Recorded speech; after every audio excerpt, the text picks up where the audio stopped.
As a young child, I was very conscientious. My parents put my brother and I in Adventist Christian schools, so we had the privilege of going to private Christian schools from grades 1 through 12.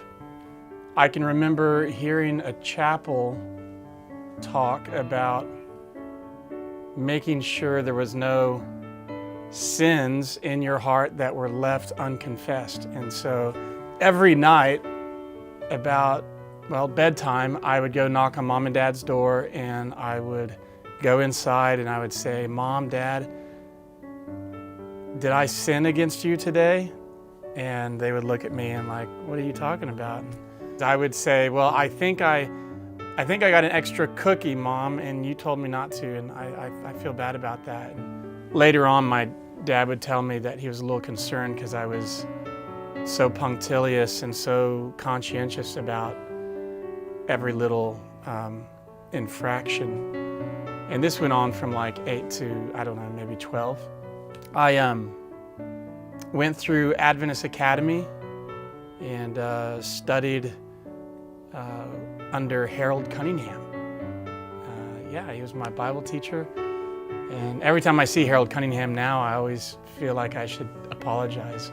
I ended up having a hard time making the transition from an academy graduate from Atlanta Adventist Academy to having that Seventh-day Adventist Christian identity carry over into adulthood. And so I found myself backslidden, prodigal living, and did a lot of traveling, a lot of looking for who I was going to be, who was I, that type of thing. I was in Alaska, traveling, fishing, working in logging camps, in Oregon as a snowboard bum.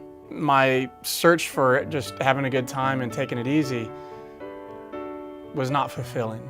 And eventually I found myself in Atlanta bartending at this bar in Metro Atlanta, the north side. That's when a friend of mine brought a magazine by the bar, and it was about being a missionary for Jesus. And I thought, well, that's nice, but how do I make the transition from being a bartender to being a missionary for Jesus?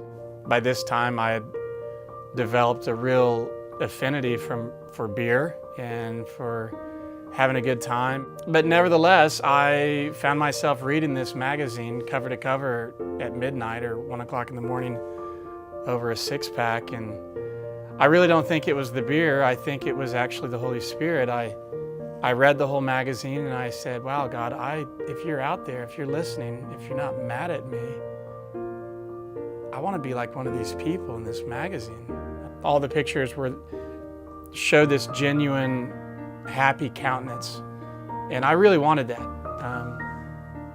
So long story short, I kept praying that every morning, every evening for like a week.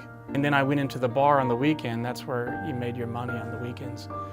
And I hadn't been at the bar for an hour, and this older gentleman walks up to me, just straight up to me, and he says in a really deep voice, "Jeff, Jesus Christ wants to work in your life. Just let him." And it kind of startled me. I thought, I'm thinking, well, how do I do that? And he said, "Just let him." And then he turned and he walked right out the door.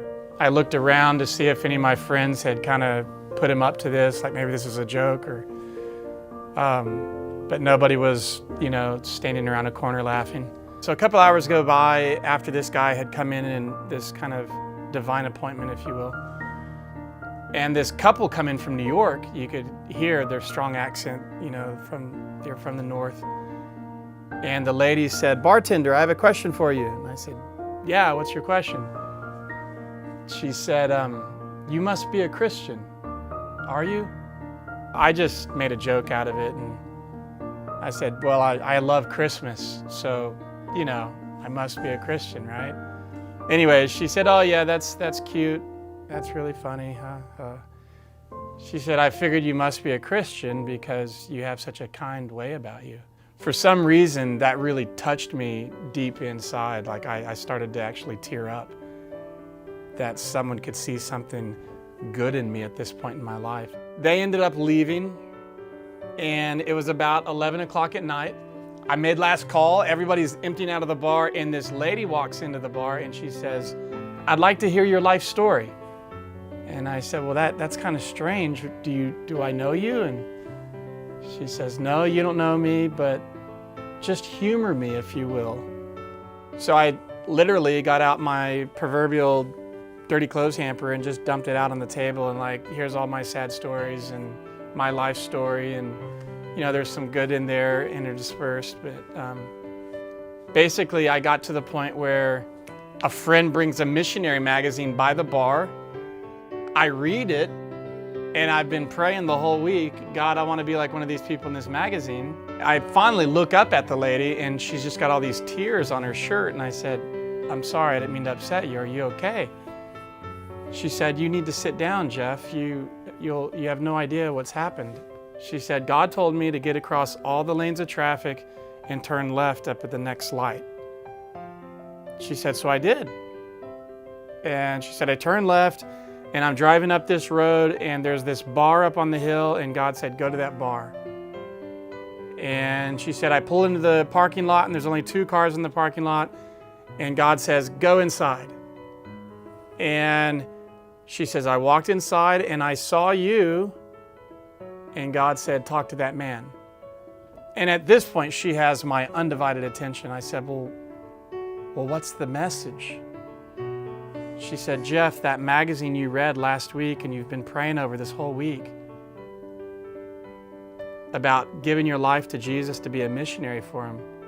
She says, "Jeff, I just got back in the country from being a missionary for Jesus Christ. And I know that God has led me here tonight to let you know that he's calling you to be his missionary." In that moment, it was like 100 elephants fell off my back, like all the guilt of bad decisions I'd made, of just everything, all the regret just fell off my back. And it was like, I just started weeping. I said, wow, do you know what this means? Like, God has a plan for my life. Like, he heard my prayers. I'm going to be a missionary.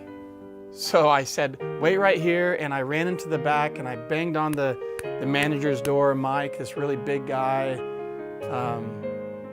And I said, Mike, open up. And he opened the door and he said, whoa, what's going on? And I said, Mike, you're not going to believe this, man. I quit. And he said, what are you talking about? And I said, Mike, I quit.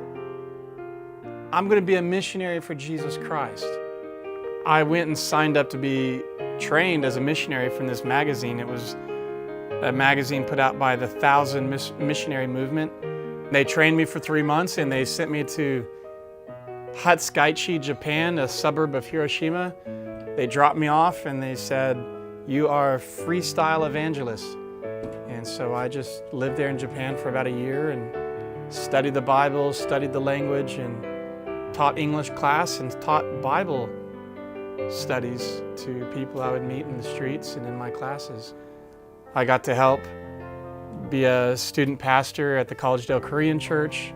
I got to help be a dean at the 1,000 Missionary Movement. I got called straight out of, after my undergraduate, to be a chaplain at Florida Hospital. I got to do a church plant in the Carolina Conference. I got to help out with the church plant in Chicago. Got to go to the seminary. Being a missionary for Jesus is a total upgrade for anybody. And so I would encourage each of you to realize that Jesus is calling you to be a missionary for him. And you'll never be sorry that you answered that call. Today is exciting because it's today where we get to celebrate Jeff's calling to ministry, and all of our friends and family and our church family can come together and just pray a prayer blessing on Jeff's ministry and just affirm God's calling in his life. So it is a very exciting day for us. All those prayers that my grandmother said for me, all those years that I was living prodigally, have come to fruition fully. I love you, Grandma, and My grandma, I remember at an early age, would always be praying. I can remember visiting her and Grandpa in Kentucky, and in the early morning I would wake up and Grandma would already be praying, kneeling down at the couch, and I would think something was wrong, and I would say, Grandma, you okay? And she'd say, honey, everything's okay. I said, what are you doing? She says, I'm praying for you and your brother and your parents, and I'm praying for the family. My ordination today is a tribute to my grandmother's prayers and to my parents' commitment to put me in Adventist education, and all the people that have come alongside me and encouraged me. And so really today is just kind of a culmination of all that love, all that support from God, from His workers, and helping hold me up and saying, Jeff, the Lord has called you to full-time ministry. And so I appreciate the brethren affirming that calling from Jesus, and I'm looking forward to continuing on in full-time ministry.